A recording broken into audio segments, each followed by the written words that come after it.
बिस्मिल्लाहिर्रहमानिर्रहीम। अल्लाहुम्मा सल्ली अला मुहम्मदिन व आले मुहम्मद। आप देख रहे हैं फैज़ हुसैनी टीवी। मैं तालिब इल्म हूँ अर्फ़ वदद का गुलफ़ाम अली हुसैनी आपसे मुखातिब हूँ। आज बात करूँगा कुरान मजीद का 22वां सूरा सूरह अल हज। आप देखें कि इस हज में दो हरफ हैं, हे और जीम।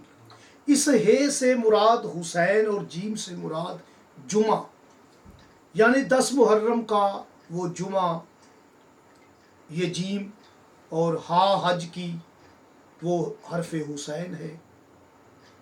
तो हुसैन अलैहिस्सलाम के इसम पाक के हरूफ मलफूजी जो हैं वो 10 है। अल्लाह पाक आपको ज़ियारत नसीब फरमाए।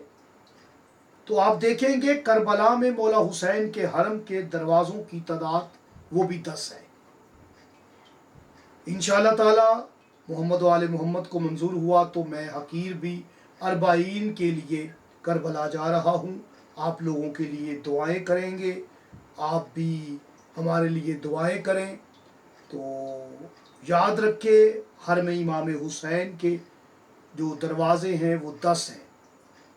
मौला का इसम हुसैन के हरूफ मलफूजी 10 है, और इस सूरह हज के जो रकू हैं वो 10 हैं, यानी सूरह अल हज के रकू की तादाद 10 है।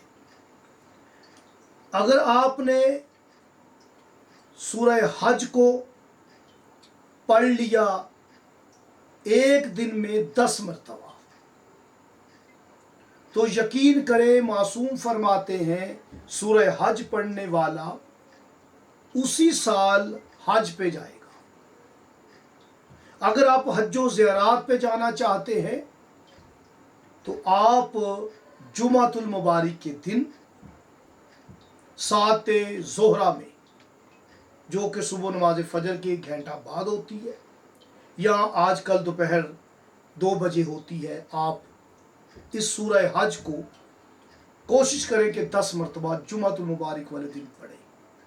अगर आपने साल में 1 मरतबा भी ये अमल कर लिया तो हज्जो ज़ियारत का सफ़र आपके लिए मुमकिन हो जाएगा इंशाअल्लाह ताला। मुझे दुआओं में याद रखिएगा। अल्लाह ने